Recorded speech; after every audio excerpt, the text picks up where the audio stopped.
I've been around and doing it, but now it's my time to shine and start proving it. I'm losing it, I'm moving it. The city is where I'm made, Bostonian flow, I kick it a back day. Yeah, I got game, got in a fan way. We the city of the champs, every sport we play. Spit wetter than the harbor, yeah, I'm flowing like the Charles. I be speeding on this beat, call it turnpike miles. Yeah, it's Boo signing on. What's up, guys? How are we doing?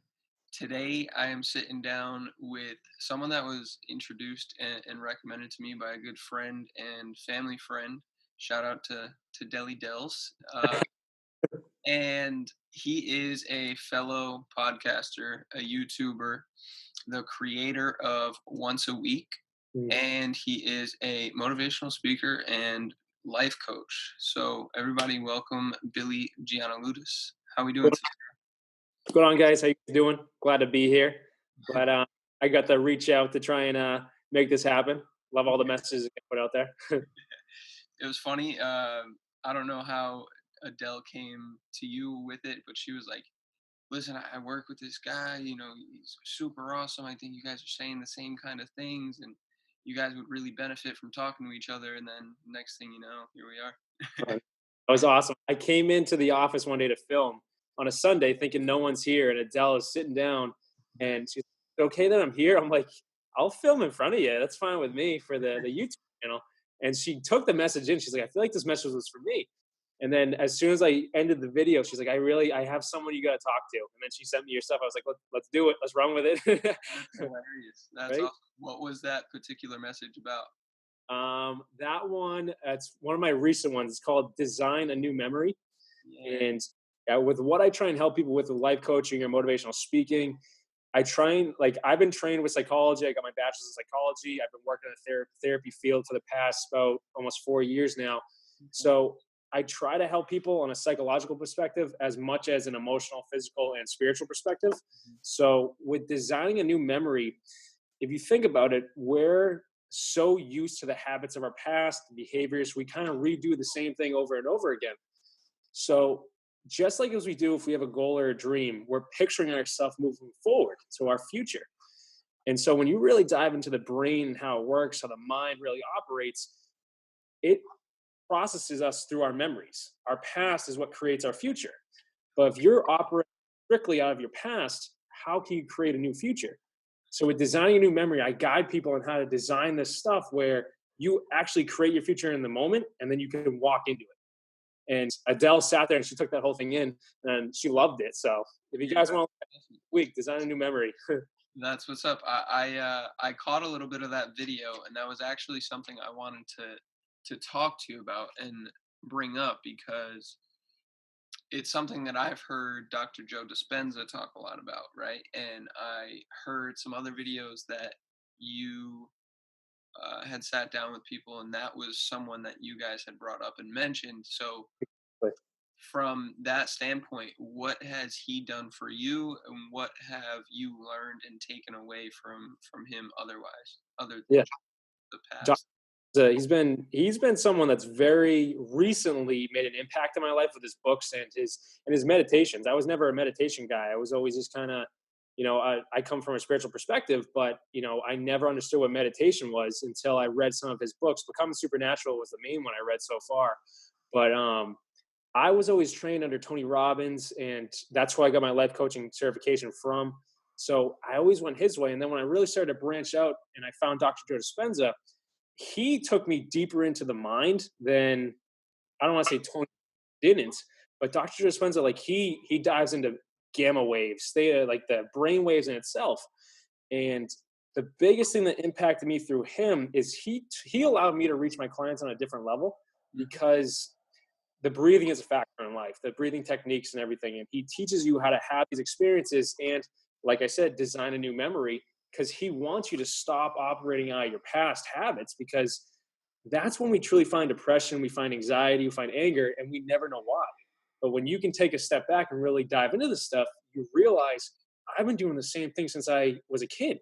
And no wonder you're not getting the result you have, because you've been doing the same thing unconsciously, probably. But when you can dive into that stuff, that's the impact right there. And then he takes even further to realize, like, your body is so connected to, the world, the universe, whatever you want to call it, or God, if you guys call it God, I like to use that as well, where, your body gives off a spiritual frequency, it gives off energy. And we talk about that stuff. And when you give off an energy, what are you putting out there?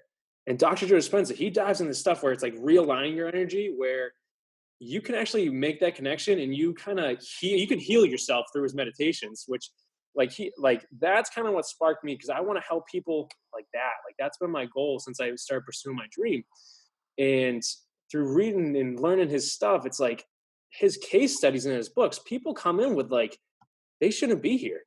And then, right, they do his work, they do his meditations, they dive into this stuff, and they're walking out of his seminars new. Like, one of the ones that stuck out most to me, this guy was paralyzed from the waist down. And he was laying on the ground doing meditation in the seminar. And at the end of it, he got up and walked away. I'm sitting there, as like, all right, there's something here. This is just like this stuff.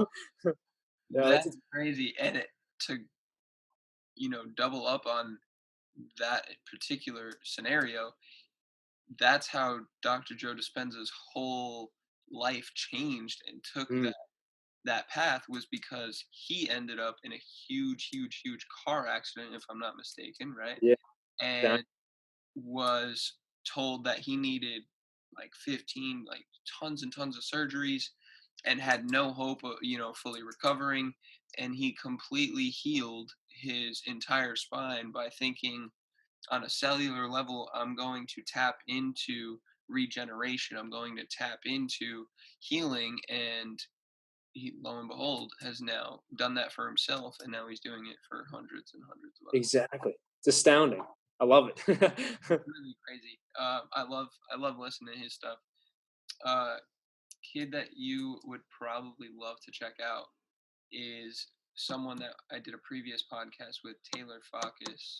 Okay. How do you say his last name? Fakas. Okay. In California. I forget the name of the town. I keep forgetting. Calamasa. Yeah, Calamasa, California. Okay. Yeah. And he is really diving into all of this stuff, man. Sweet. Gamma and theta and beta brainwaves, and the aura that we are able to give off, the energy that we have, how breathing incorporates into that. And he owns a gym, so he's really into the physical aspect of how to turn into change and manipulate all of those things. And he goes into a really good depth. So if there's something I can recommend, or someone I can recommend, along our age lines, along our mindset, definitely check that podcast out. That's awesome. I appreciate that. Yeah, of course, man.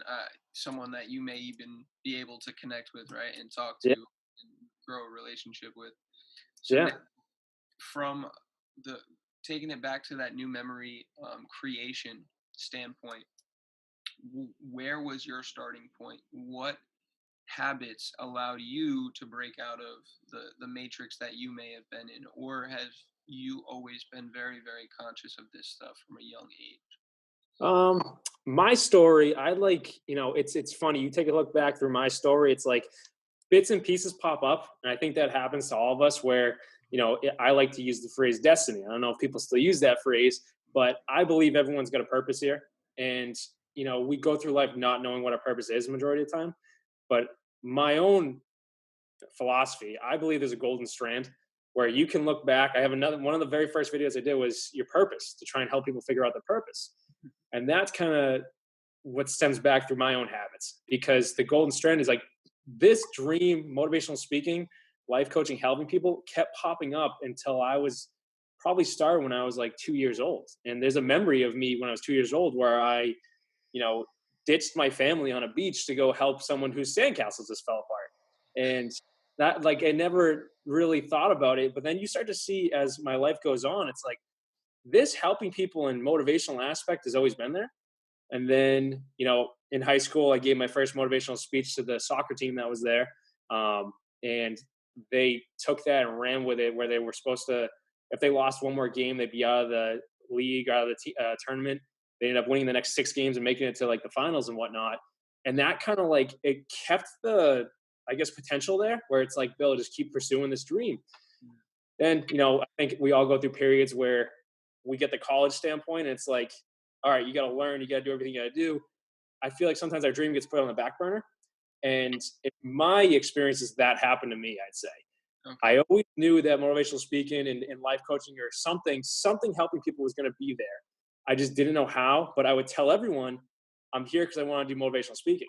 I want to do psychology because I started out as a chemistry major because I wanted to help people to cure cancer. And then it stemmed into psychology where I'm like, wait a second, I can help people cure themselves through the mind. And so that was always there. And then I went through this is where everything started to take off. I went through I teach people this in my seminars, just a massive period of just pain from every single cylinder of my life. My family was in shambles because my grandmother passed away from Alzheimer's. So everyone didn't know how to handle that. So everyone's fighting. And I'm just sitting there watching my family fall apart. And then my own relationship at the time fell apart. And that was like when we all, we get our hearts broken, it's devastating to us. And then I got the new job working in the psych field at the same time all this was happening. And their philosophy is, all right, we're going to throw you into the waters and hope you swim. And I could handle it. But like when you leave those sessions, it's like you're drained. So literally, this is where everything started to take off. I started just looking, just like, what the heck? And I started my own story. I went to church more. And I was like, God, like, what's going on? I need your help. And then it was one day, it was Saturday night, and no one in that right mindset wants to be home on a Saturday night. But I was, and I sat there and I'm like, I got to do something. And so I searched up Tony Robbins on Google. And I don't know what sparked me to do it. I just felt it in me, search Tony Robbins. And usually when you search someone's name on Google, the first thing that pops up is Wikipedia.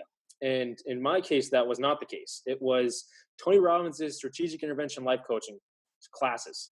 And I'm like, and I sat there, I clicked on it, I was like, what's this? To help people his way. They have an 8-minute video about what they do and an entire, like, probably page worth of reading. And something in me spoke out and said, like, you're going to do this. And I was reading this thing and I had tears in my eyes. And at that moment, I decided, like, no more. I'm making this happen. And I think that's where really designing a new memory, designing the future started to take off for me, because at that point, like, I was done with the pain. I'm going to be the person I know I am. I'm going to stop with all the negative mindsets that kind of take us all down. And I'm going to pursue what I know I can do, which is to help people. I'm going to be the speaker that I know I can be. And then it started with the YouTube channel. And that was just, if you guys look at my very first video, the speaking skill is not there. It's not there at all. I'm like yelling to the camera. It took about 7 hours to film that thing out in the woods until I got the right take. So I was freezing. I'm like yelling into the camera. And then now it just started to roll on where I can step in front of the camera and just kill it. But those beginning steps all stemmed from way back with that golden strand, where it's like something connected all these things together to now where it's like, all right, you have the building blocks here. You're learning more through Dr. Joe Dispenza. You're learning more through Tony Robbins. You're learning more through every experience that we go through. Just take something from it and keep running with it. And that's the name of the game at this point. Like you talk about your potential, the limitless potential that we have. And I like to sit there and I like to think and talk to people where, what is potential? And potential is actually nothing unless we act on it. To say that someone in high school has potential, oh yeah, he could go to the NBA if he's got the potential for it. I'm like, all right, that's cool. But what if that kid sat home and never played after high school? His potential way. But if he can act on that limitless potential, like you do, the limitless theory, that's when you start to see, oh my goodness, this was in me all along. And that's the point I'm at right now, where it's like every single day I'm trying to do something to design that new memory, design that new future to get to where I want to be. And I don't even know where that leads. I just know I'm on the right path. I don't think it's our job to know where it leads, right? Because it's infinite, and it's not going to be anything that anyone has experienced before. Everything, this is a big thing that I've always said, everything that we do is unprecedented. Yeah. Every single thing. You may have done videos, we may have done podcasts before, but we've never done it at this time of day with food that we ate last night with these two people, in this setting, the day after, daylight savings, like those are all factors, and there's millions of them Yeah. that play into every scenario and everything that we go through. And that just means that each time you act or make a decision is new, right? Mm. It is the opportunity to change. It's the opportunity to create new brain and neural connections. Yeah. And that's exactly what stemmed my limitless theory creation and Yeah. my thought process on, okay, I want to create a brand. I want to create something that identifies me and what I believe is capable of all people, and incorporating nutrition and fitness and networking and business and all of those things into one, because everything we do is personal. Everything we do is a result of what we have done in the past. Yeah. And the situations, the scenarios, the opportunities that we've put ourselves in front of. So I think that's why we're going to go way deeper on this as we keep going. I don't see any sort of roadblocks that we hit in this conversation. It seems like it's just going to keep flowing. But I do have a question in terms of when you started once a week and why you chose to do videos on YouTube versus Instagram, or like just some of those beginning stages things. When did that start, and what was your thought process there? I'm pretty sure the beginning date for once a week was January 29th, 2017. And since then, I've been doing it every single Sunday since. I posted today's video. Today's Sunday was 145 straight weeks. How that started was, I remember when I was going through all that pain prior to me getting to the life coaching stuff, was the videos. And so I'd be in the gym, because the gym's always been my outlet since I was in high school. I love lifting, I love pushing myself to new limits. And when I was in those bad mindsets, it was just, I just put YouTube on to whatever motivational message popped out. I'm like, I need it. Whether it was, a preaching message from T.D. Jakes, or it was Eric Thomas, just the secret to success, whatever it fell in line when I was in the middle of this workout. And then it really dawned on me, like, the question, how could you get your stuff out there? If you want to be a speaker, if you want to help people, you're the one using the videos right now, do it. And so YouTube was just like, that was it. I'm going to do a YouTube channel, and, I'm just going to see where it goes. At the time, I don't even think Instagram had the capabilities it does now with the IGTV and whatnot. So I just kind of went with it. And every single Sunday, to me, like, I always tell everyone, like, there's been, like, everyone's going to come up in your life and tell you, like, Bill, you should probably quit right now. Like, it's not, like, there have been people come to me, Bill, like, it's not spreading. Like, this was like a year into it. Like, oh, you think you'd have it by now? And I looked at them and I said, like, that's fine. You know why? Because every single Sunday it's practice. It's practice. You go to practice for a game. You go to practice for football, basketball every single day to get better. I don't care if people watch right now. At the time, it's just like, I'm going to practice to make sure I'm better for when I get the opportunity to speak in front of people. And then when I was given the opportunity to speak in front of people, it was natural. And so how the YouTube came about was, I had to do something. It was kind of like, you have this inside you, and like, you just got to step. And YouTube was the first thing I stepped out to. And at that point, man, it just started rolling. And there would be times where, like, every single Sunday, I wanted to make it a TV show, every single Sunday. Like, and that's why it's like, oh, there's a new episode, Bill's on today. What are we going to have? And it'd be funny, man, where it's like, the first message, I think I wrote that thing out and tried to memorize that thing for a good, like, 3 months prior to January 29th. And it was just, that's why I took it. The day I did it, January 29th, something in me on November 2016, I think, told me, it's fun. The entire story, like, it goes very spiritual, this story, because that's the only way you can describe it, where I'm out in the woods trying to do this video with, like, terrible camera and, like, big, like, poster boards behind the camera, trying to read off a note so I can just memorize it. There was one time, I think it was at probably November 27th, I think, I got it. I got the take. I got it. And then the wind came and knocked the camera over and the tripod over with 5 seconds left. And I sat there and just put my head down in the woods and I wanted to scream. I was like, just go home. It's fine. Just do it, whatever.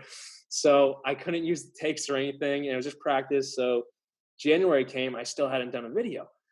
And, it's getting to that point. And in those November days, something in me, looking back, I realized it. Something in me said, your birthday, January 29th, your birthday, you're going to do it.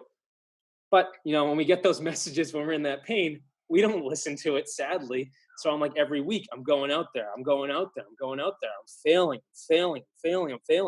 And it got to the point where it's like, it's January 29th. You got to, put up or shut up, right? So I went out there, God bless my mom. She came out with me just to hold the camera in like 30-degree or less weather. And we're out there it was 7 hours. That's why it's 7 hours where people would walk in and out of the take. So I couldn't do it. They didn't know what we were doing. And it kept ruining it. And then I was like on the verge of just breaking. And so I went for a walk and I said my prayer. I was like, God, like I've been doing this for months. I don't get it. Why? And I felt it in me. I said, are you ready? And I was on my hands and knees. I felt that. Are you ready? And I said, just got up. I wiped my face off. I was like, let's go. Next take, I got it. And I got it. And like, you can look at, like, people ask, like, Bill, you're screaming in the first one. I was like, well, it was like 20 degrees out there. I'd been out there for 7 hours. I had every emotion possible running through me at that time where it's like the heart was pounding. So yeah, I was screaming. But after that, everyone's like, oh, so it's called Once a Week. And the basis of Once a Week was never meant to be, truthfully, was never meant to me do a video every week. Once a week was for someone watching this to take the message and do something once a week to better themselves. And then I was like, well, people are asking when's the next one coming out, and like, got to do it now. And it just fixed. Exactly. I was locked in at that point. So I mean, all right, once a week, like, I think Eric Thomas has Thank God It's Monday. So every Monday he does one. Yeah. So I was like, oh, if this is your dream and you're gonna take it off, like, let's run with it. So at this point, I'm in the middle of year 3 right now, just trying to get this done. And opportunities have come, practices come, and I can step in front of a camera, do it in one take now. And it's crazy what happens when you can actually, as you would say, act on your potential, where you can just step into that dream or that goal and just see what happens. And I think that's a big point, man. The biggest thing I took away from all that, and no disrespect to any other parts of that story, but it was the practice. Yeah. Practice, man. Every time you act, every time you do anything, you're practicing for the future. You're practicing on one maybe minute detail that nobody else understands or sees or comprehends, but you understand the impactfulness of it. You understand the long-term gratification that you'll get out of it, and the long-term potential that'll allow you to continue to take steps with. Everything's a stepping stone. Exactly. Smallest conversations of maybe 3 weeks ago, I was randomly walking around and got introduced to somebody new, and I paid attention to one more thing, or I made it a note to say their name back to them. And then all of a sudden, now practicing that 3 weeks ago plays into today's conversation and introducing ourselves, right? Like, those small things people don't see the connections with. And I think once you get to a mind state where you understand all of those things and those things are comprehended and they become part of your subconscious, you see that opportunity, you see that potential, you see that golden thread in everything that you do and how you can weave those things together. Exactly. Yeah, I agree with that 100%. It's so true. So what kind of things do you get into now for fitness and meditation that help you on a day-to-day basis? What are your go-to? What are your plan? What's your plan of attack for those two things? Okay. For fitness, my day starts, I think Monday through Saturday, my day starts the same as it has for the past, I can't say the same, past 2 years or so. I've been naturally just waking up earlier because I just get a bolt of energy every morning. But I tell everyone in my seminars, my day starts the same. I create a habit, a behavior a pattern where it creates success for me. And whether you take that into the gym to start the day or you take it to work, I believe there's a success out of it. So, fitness wise, I wake up every morning, I brush my teeth at like 5 o'clock in the morning, and I go back upstairs and, I say a quick prayer for the day. I thank God for the day. I'm like, he gave us this. It's going to be, I tell myself it's going to be a great day. I go to the gym after that and I say a quick prayer before I go in there. I'm like, all right, it's going to be a great day. Let's just kill the workout. Let's get after it. I go in there and I'm probably in there for about 2 hours, 2.5 hours or so. Cause fitness is the name of the game. I'm trying to get bigger. I'm trying to, eat healthier. I'm trying to do the nutrition aspect. But starting my day in the gym with fitness sparks the rest of my day. People come to me, Bill, why are you so cheerful? Why are you so you're joyous? And people are using these great words to describe me, which is awesome. But it's like, I walk in with a smile everywhere I go, because if you can start your day on that jolt of energy, if you can start your day with the gym or fitness, even if it's just going for a walk, we've all learned, if you ever took a psych class, Psych 101, it teaches you how your endorphins just ignite the second you get active. I never took that into account until I actually started to see it, where it's like, I was pursuing my goals the second I woke up in the day. But in the gym, you're focused, if you're doing arm day, you're focused on the muscles, you're focused on sending that muscle, mind to muscle connection. But what that affects, like at work, I started to see my work increase. I started to see my ability increase in just what I'm able to do. The more I read, I'm just like, because I'm like, I start my day with my mind firing. And in all ways, whether you acknowledge it, the spiritual route, the physical route, and then the mental route, just trying to get your mind right for the day, it sets the fitness tone.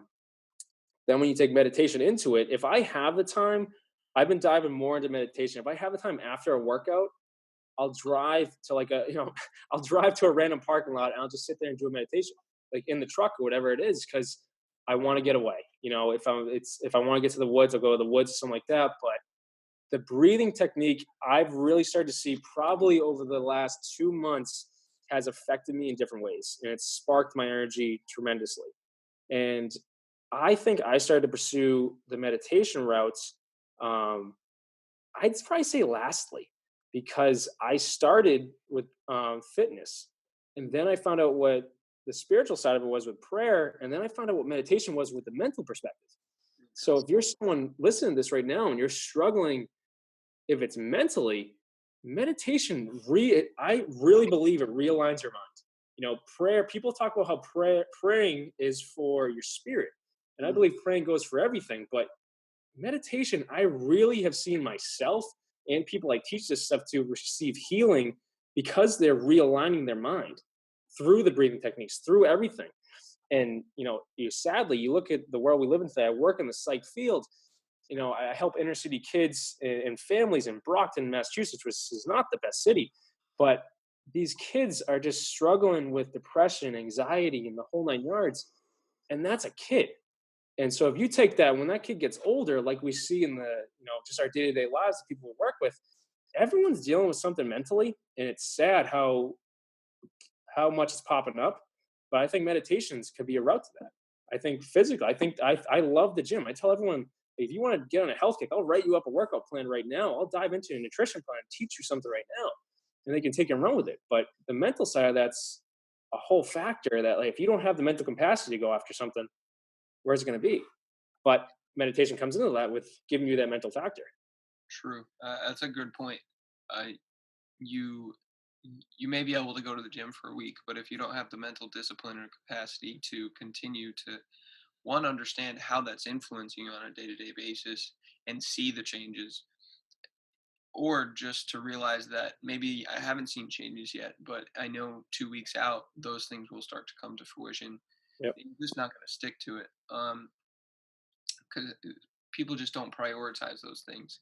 But I like the way you look at the morning as, let me bang out spiritually, physically, and mentally one thing that will push me in that good direction, that'll help me feel more aligned before I step out into the world and have to deal with others. And one thing that am big on, and I try to do with all of my clients, and I try to put together for myself, is after my workouts doing breathing work and meditation work.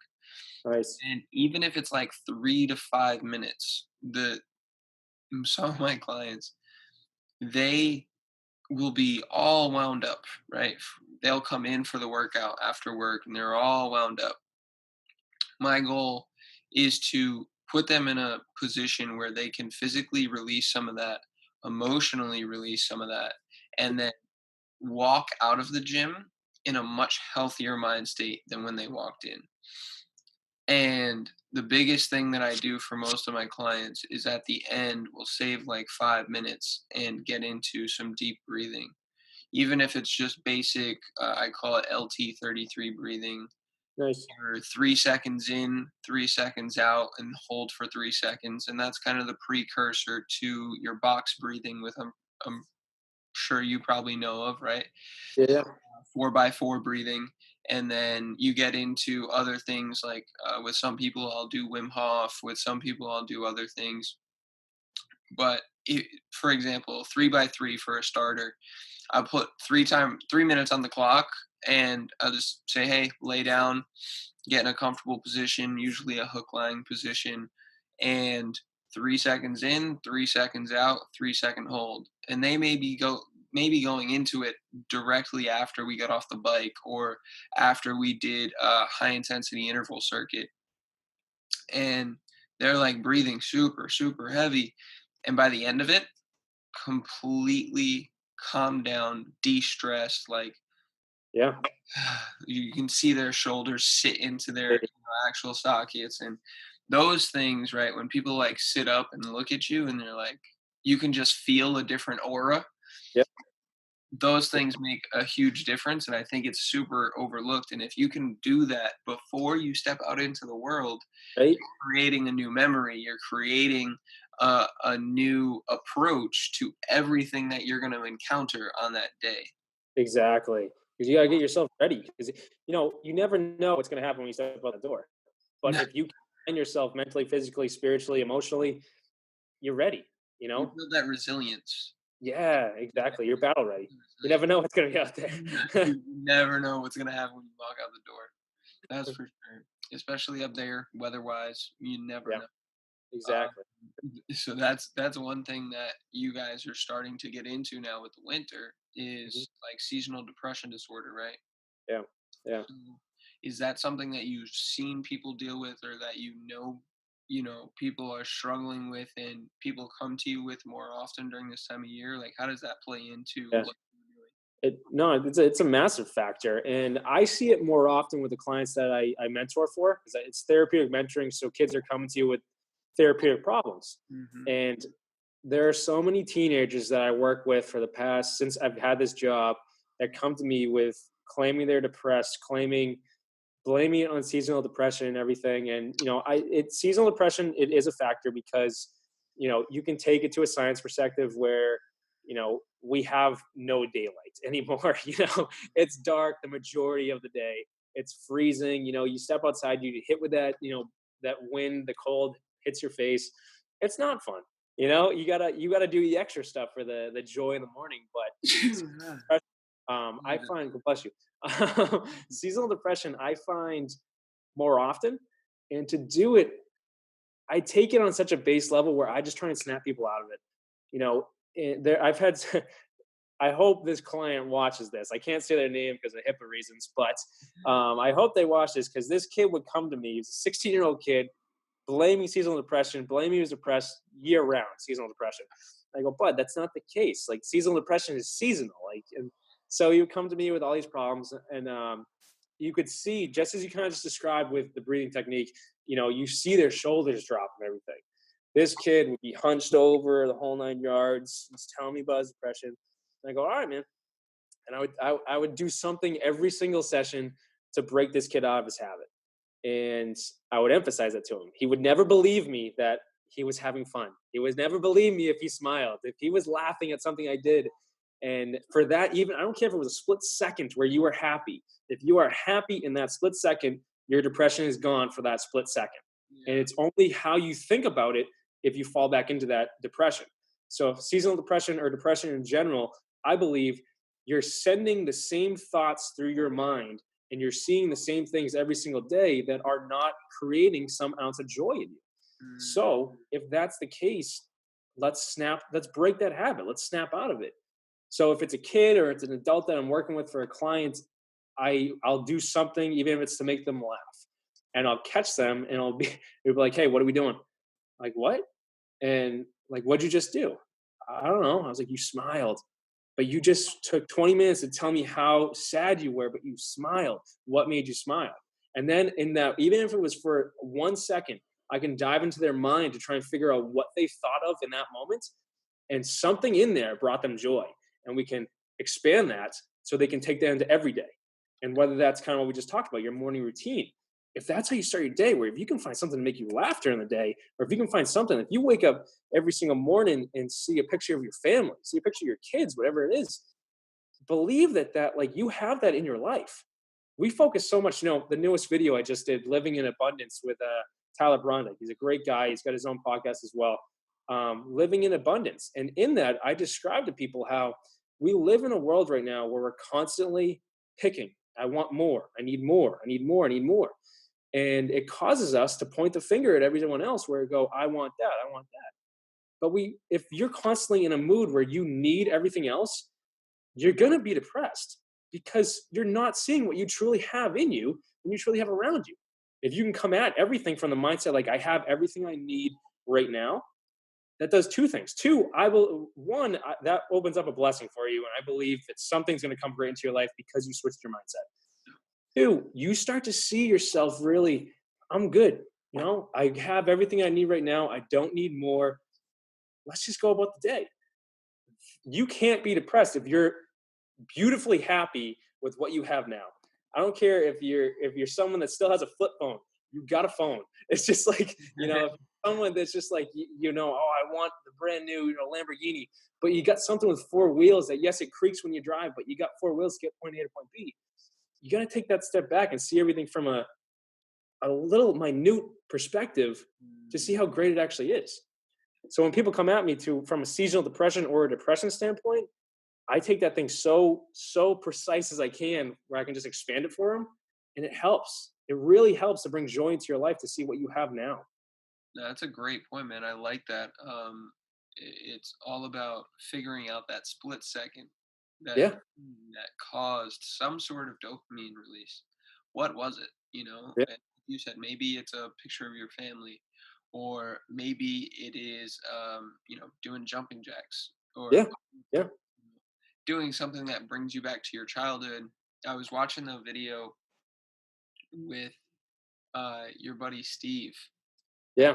All right. And it was funny. I picked up on this really quickly. He had this very, very stern face, right? For the first, while you did your introduction, and probably the first, I would say 15 seconds that he was talking. And all of a sudden, what made him actually smile and break out of that was he started talking about someone that he used to look to for guidance. Yeah. And it made me think really quickly, so many times, if you go back to memories, like childhood memories of TV shows you watched, or little weekend vacations that you went on, or little adventures that you went on, or games that you played with other kids, all of those things, like recess, those things can so instantaneously bring you out of a place like that. And for me too, I have a photo album of all family pictures and events and stuff.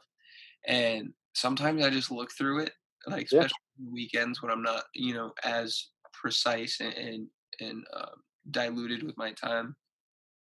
I'll look through it and just kind of oh, I remember that day. That was funny. That was awesome. Exactly. It goes such a long way. So I think that's a great point, and something to point out is you can't be depressed if you are laughing. You can't be depressed if you are, you know, A, B, or C, whatever it may be. And how can you, on a chemical standpoint, release those same hormones and those same things that take you out of that space? Exactly. And in my life coaching trainings through Tony Robbins, he taught us how, you know, he says it in his seminars. You can look him up on YouTube and anything like that. He'll say this as well. How fast is it? How fast can you change your state? And everyone's sitting there like dumbfounded, like, well, I don't know. That's how fast. You literally just like that. And he teaches us all these interventions that I use to help my clients where if you can change the thought you're thinking of, if you can change the language you're speaking, and the last one, it's called the triad. The third piece is your posture and what your body is actually doing, your body language. And so those three components in our minds create our states.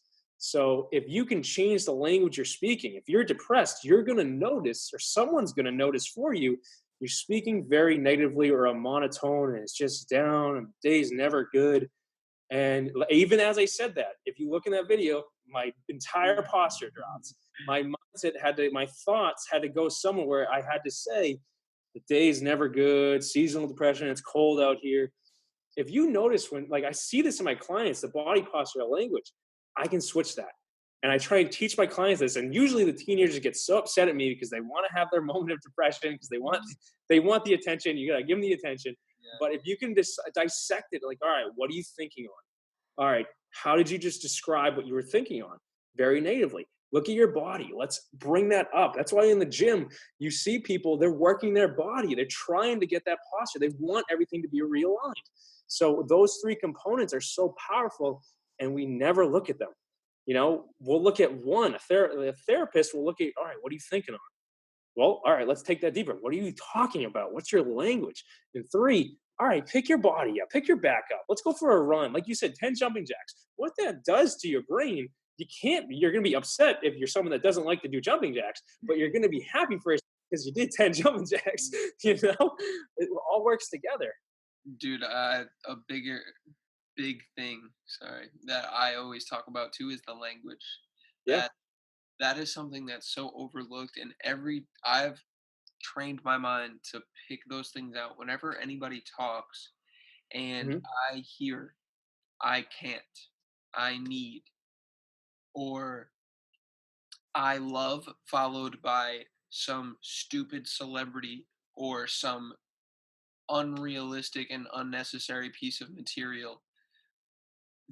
You're attaching yourself to these feelings, yeah, and these emotions, right? Yeah. And subconsciously you're telling your brain that is nothing else will satisfy. Yeah, exactly. The way I think of it is also with time, right? Like our potential is limited by one thing, and that's time, which we have no control over. Yeah. We do have the ability to spend our time as efficiently and as knowingly as possible, right? We can't control when our time here ends in this physical state. Yep. But we can control how we spend our time in this physical state. So when people say, I can't wait until, right, it's a saying, it's an accepted way to express what you think you need, want, and love right now, but it's not happening right now. Yeah. And that puts you in a state that everything from that point that you said it until that thing occurs is not going to be good enough. It's not going to fulfill you.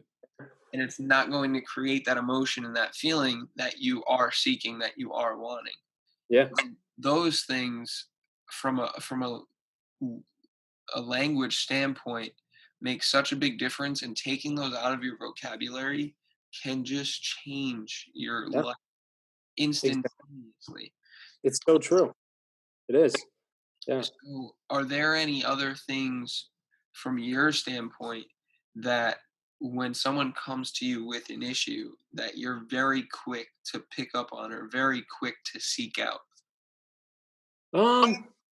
I definitely look at the language. I try to picture, or just, I always ask, you know, I try to ask different questions.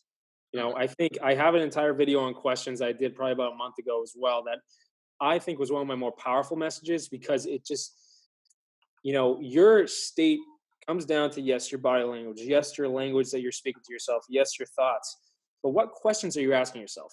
And if you take it down to the point where every single question is a thought, or every single thought is a question, I should say, every single thought's a question you have. If every single thought's a question, all right, let's take that deeper. What are my thoughts? And that comes back to the triad aspect. But when someone's bringing me a problem, or it's a new client, I was like, all right, what are your goals? Let's try and figure this out. And either they can't tell me, or they don't know how to describe it. I got to switch up the questions I ask. If you can ask more precise question to get to what's actually going on, it's crazy the answers you get.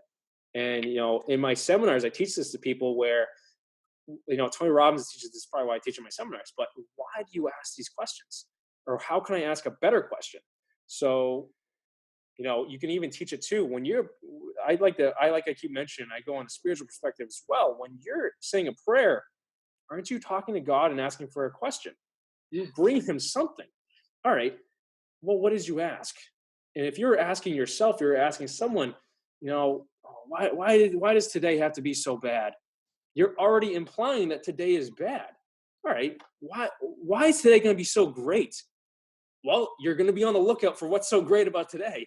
And that's, like you said, their language, the switch, that little tiny word was such a magnifying switch that it can just eradicate your day in such a powerful way. It's incredible. It really is. I like that. Because the precision of questions is an art. It's definitely an art form. And it's something that we're both practicing right now as we do our podcast, right? As we have interviews and as we talk to people and working with the general public, you realize that a lot of people don't give themselves enough insight into why they do things. So you have to bring those things to their mind. You have to bring those things to light for them. And on that note, I don't think I've asked a lot of precise questions as of yet. So I do have one. Cool. Who do you look to? Who are the top 5 podcasters, or what are the top 5 podcasts that you listen to and that you would recommend to other people to continue to gain insight on these sorts of topics and these sorts of conversations? Yeah, that's awesome. Number 1, I'd probably have to say Tom Bilyeu, I believe is how you pronounce his last name. Impact Theory. Yeah, and Tom Bilyeu. Yeah, there you go. You got it. But Impact Theory, that's something that really sparked for me, where I gave it a chance one time, and I was like, he's got all these incredible guests on the show. Let's just see what's going on. And he's had Dr. Joe Dispenza on the show. One of his very first ones that really put him on the map was Tony Robbins, who gave him the opportunity. Like, hey, let's do it. Why not? And it exploded. And now this guy created Quest Nutrition. He created all these incredible things. But he's got some powerful information right there. I have dove into Eric Thomas's podcast. He's got a couple of different ways of going about his podcast, but it's all just to teach you success. And he's got the blueprints. He's got everything you need into it. The story is unreal. Right? Exactly. Tony Robbins, obviously, I got to put him on the list just because, I think I love his information. He just creates it in such a way where it's like, I didn't think of that. Like I should have dove into that. Let's see, who else do I listen to? I got to put my buddy Tyler Brondike, who I actually filmed with a couple times, and his newest one's on YouTube right now with me. I saw that. You just put that up this morning, right? Exactly. Yeah. Living in Abundance. And we actually got to go to a bookstore in our area, Plainville, Massachusetts, which actually let us film there. Okay. And we recorded and everything. It's powerful. We dive into so many topics. Some of the stuff we actually talked about here today, but Tyler's got a podcast, Guys Like Us. And Tyler's a very faithful man. He's a Christian perspective. But he reaches out and he talks to some of the greatest authors that are in the world right now. And he's been doing the podcast for probably about 3 years now, probably about the same time I started once a week. And Tyler's quote for quote, shoot your shot. And these offers on Instagram. Hey, you want to do this? And he's got John Eldridge. He's gotten the Mark Batterson, some great pastors out there, and he just dives into it with them. Whether they just released a book or something like that. So I gotta give Tyler Brondike, guys like us, a podcast out there because he does some incredible work. Okay. Yeah. I'm excited. Yeah. That's 4. That's 4. I know. I got to think of the last one. Let's see. Eric Thomas, Tom Ballou, Tony Robbins, Tyler. I'm trying to think of a 5th one I listen to that does more positive stuff. Honestly, I'm going to say yours, 5th one. I've been diving into yours since you reached out to me, and I really like your Limitless Theory. I like these videos that you do. I like the podcast where you just kind of, you find people. That's kind of like what I do, where you're trying to find someone that's making an impact that could impact other people's lives. And that, I think, is the name of the game. That's why I'm so glad that we were connecting to this video, because I always love to tell everyone, and I believe it's so true, everyone's got a gift here. Everyone's got a purpose here. And no one really gives you the opportunity to see, like, hey, I could do that. So that's kind of how Once a Week started, because it used to just be me for 2 straight years, probably 2.5 straight years. And then I found someone, and I was like, hey, do you want to be on the show? And like, yeah, let's talk about it. Why not? And then I sat there, and I was like, I want to find everyone.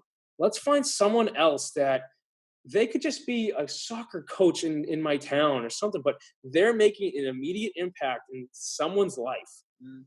Let's talk about it, because if you're making an impact in someone's life, you can make an impact in other people's lives if we can get your material out there. So you do the same thing, man. So I got to put you on that list, dude. I love your stuff. Thank you. I appreciate that. Yeah. That's really cool. Impact theory has been a major driving force in everything I've done since, I would say, my sophomore or junior year of college. Nice. So we're talking 2016 almost. Yeah. That's awesome. Yeah. To see how he's gone about things over the years is crazy. How things have changed. Relationship theory is a really good, Yep, exactly. Yeah. Theory. I listen to a lot of those guys, and I've made connections with some other people that have actually been on his show. So nice. There's cool things there. What else? I'm surprised you haven't heard of or listened to, or maybe you have, Jay Shetty. Jay Shetty, he was on Impact Theory. Okay. He is a guy that is, want to say, like 32. Okay. He's got millions and millions and millions of followers on all of his platforms. He studied as a monk. He was originally from the UK, and then he went to Thailand and was a monk for 3 years, and then came back and ended up moving out to LA, I believe. And I mean, dude, his story is absolutely insane, and that's awesome. He has some really, really good insight and perspective. Nice. So I recommend you check that out. What else? Do you listen to Joe Rogan at all? I do. I've dove into Joe Rogan a couple times. Yeah, his stuff's awesome. Yeah, dude. It's funny that you said, looking back at your first video, one thing that got me to just start doing this podcast was I looked at his first ever video. I was like, you know what? It's like episode 1200 and something. I was like, I wonder what episode 1 looked like. How did this look back then? He ended up he started his podcast in like 2001. He was one of the people to ever really start doing that. And it was literally him and some other, his friend, like sitting there in front of a laptop, or obviously they didn't have laptops, sorry. So desktop with cameras on top. And he's sitting there like his friend's trying to do most of the technical stuff. And he's just sitting in a chair, and he's like, "What's up, guys? How's it going? Like, what's up?" He's like, "Oh, dude, someone just signed on from this place and that place." And it was the most unplanned thing ever. And then at one point, he has he's trying to do like these special effects on the screens. He's got like bubbles coming up on the screen and like That's awesome. he like some fire effect go on the screen. He's like, oh, I'm burning, like just being an absolute idiot. And I was like, all right, if this is where he started and this is where he is now, Right? why can't we do the same thing? Exactly.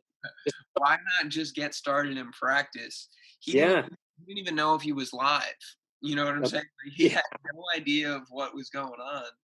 That's awesome. That really made me get into it. And dude, he has people from all walks of life, all sorts of different backgrounds and industries, and he has conversations with people about stuff that like nobody should even know about. Yeah. I love diving into his stuff, and the people he brings on is just really, really cool. That's awesome. So I haven't listened to him as much lately, but he's definitely one I would recommend people to. And then also Gary V. Yep. Gary Gary, V. Gary V. over my life. His perspective, dude, he just has such good insight on how to apply all of these things that we're talking about to Yeah. and empathy, giving, and jab, jab, jab, right hook. Mhm. All of those things are really cool. Yeah. Gary V's awesome. Yeah, Gary. So needed, right? So then I want to end here kind of. If you have any questions for me, is there anything that you want to dive into or ask me? Yeah. Yeah, you know what? Dive into like I told you, I mentioned a couple times, I love the limitless theory perspective. Thing? You know, like you said, you watched Joe Rogan and you're like, why can't I? And I love the question of why can't I? Because exactly, why can't you? And if someone can answer that, but with you specifically, what sparked your story? You said Joe Rogan, but what else kind of was like, you know what? I can do that. What kind of was the driving force behind all that? In terms of the podcast specifically, Just okay, let's take a step back with it. What sparked you to be able to change your life for the better, to put a goal out there and pursue it? So podcast or just you bettering your life, because you do a whole lot more than a podcast. Because you're helping your clients in the gym, you're helping people understand nutrition, you're helping people understand their true potential. How? What got that going? so like you said, there's a golden thread back through Mhm. everything and anything. But I'll take it back to I would say after my freshman year of college, I fell into this mode of one, I decided to leave the school I was at. I got out of a relationship that was bad for me. Mhm. I began to really just open myself up to new things. And funny enough, actually, one of my friends got me to smoke in college Okay. for the first time. And Uh-huh. that was a spiritual thing for me. Like the effect of marijuana, right? It Uh-huh. really actually just opened my brain a little bit. Okay. Um, and I never drank, I never smoked, I never did anything before college. So I ended up, like I said, smoking and it wasn't like I became anything crazy, but that just started to open my mind up a little bit and Okay. release some of that tension that I was holding on to. And I ended up just falling in line with motivational videos and looking at that stuff. I fell in line and found myself on Twitter, finding all of these motivational quotes and accounts. And I was like, that's awesome. I love that. I love that. And then I ended up getting introduced to a product that helped my knee, and behind the product was a whole company, and the company was just full of people that were like, hey, what are your dreams, what are Yeah. your That's all. where do you want to be in 5 years, because we want to help you get there. And Nice. what books are you reading? Hey, do you have a dream board? Do you have a goal statement? And getting introduced to all of those people and hearing the story behind how the business was started, how it was started in a garage and now it's a multi-billion-dollar company that's all around the globe. Yeah. And seeing those things all started to add together and tie in. And I was going to school for athletic training, so I was learning about the body from a physical standpoint. And I was starting to get more in tune with my spiritual self. And then I started to learn nutrition through the company as well. So it Nice. all started to pile in on top of each other. And then I started to dive into, all right, what other people are doing this? Who is it that I can follow for advice and guidance, and who paved the way that I can continue to learn from. And Exactly. all of those things have fallen through and played a huge role in how I just started to take life on and approach every day. That's awesome. Yeah, I love that. And like, oh, I love that. It's like, you like you said, it's kind of what we talked about at the start of the video. You got the golden thread, you got the golden thread. You followed in line with the roadmaps, just as I did, that the people we looked up to left behind. Because they left a roadmap. And we have to go about it our way with every decision we make. But they left a roadmap behind. So people watching this right now, if you've got somebody you look up to, if you look up to, us doing this video right now, we are leaving a roadmap behind to how to do it and to how to avoid the pitfall. Yeah. Like with me, when I started following Tony Robbins' footsteps, I said my goal, my prayer was to be like and better than Tony Robbins, and that's a big goal. But I said I know I can do it because he teaches just as I try to teach people. He left a roadmap. He left how to do it. He left the trainings. He left the stuff behind him to continue to where he's going. So I'm like, all right, I just got to go point A. Okay, he went to C. He didn't go to B. I got to go to C. I got to go here. But he fell off at F. All right, I got to skip F. I got to go to the next one. So it's like they left a roadmap behind and you followed it just as I did. And the coolest thing is I want people to take this, and if there's younger people watching this, we are leaving the roadmap behind for people to follow right now. With every video that we do, with every podcast that we do, with every opportunity that we just run at, we are leaving a roadmap behind to how to get there, to how to overcome it, to how to conquer it and get to the next level. And if people can really understand that their dream is attainable, their goal is obtainable, and their potential is there if they can act on it, because it's limitless, right? And so if they can just understand that, just as you're an example of, it's there, and you just got to take that first step, just as you did, just as I did, and just as hopefully the viewers do after this video. Dude, 110%. I think that's a great place to end off here, because there's a more powerful message that could be said. There we go. To follow your roadmap, where can people find you, man? There we go. That's awesome. So I'm on Instagram at Billy Giannouloudis. You can find my YouTube channel on that. You can go on YouTube and find me once a week with Billy Giannouloudis. You can do it once a week with Billy. I know the last name's long, guys, so just do Billy G. It's going to pop up for you. And once a week with Billy G. And then BillyGLifeCoaching.com. I have videos on there. I got everything that I offer for life coaching. If anyone is interested in being a client of mine, even like I'm in Massachusetts, if you're in the area, we can try and meet up. If you're not in the area or you're somewhere else in the world, I do offer video chats. I do offer phone call or just the entire support system. If you want to be a client from elsewhere, the option is there for you. And then if someone else is watching this right now, I do have on the website as well motivational speaking opportunities. I do seminars, I do training seminars, I do motivational speaking for teams, businesses, groups in general. And I love teaching people the stuff that has helped me out, but the stuff that I've also impacted other clients with as well. So BillyGLifeCoaching.com, Instagram, Billy Giannouloudis, once a week with Billy G, because you don't want to type the last name. And then, but yeah, those are the main points to find me at. Yeah. Awesome. Well, guys, I think it's a great idea to go follow all of those things. I know I subscribe to the YouTube channel. I think you guys should too, because once a week at what time every Sunday?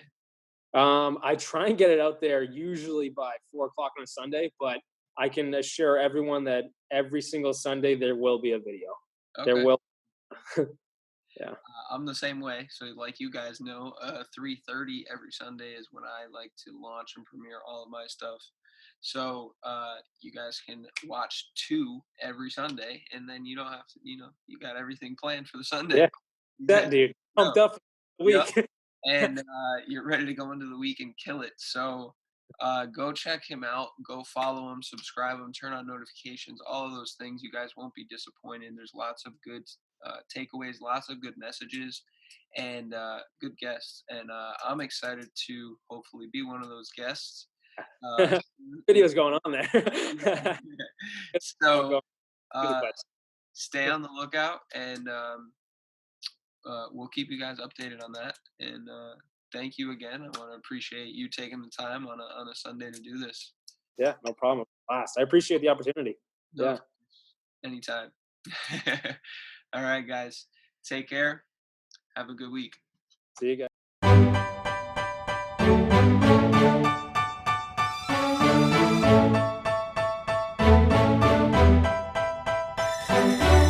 You know I've been around and doing it, but now it's my time to shine and start proving it. I'm losing it, I'm moving it. The city is where I'm made, Bostonian flow, I kick it back there.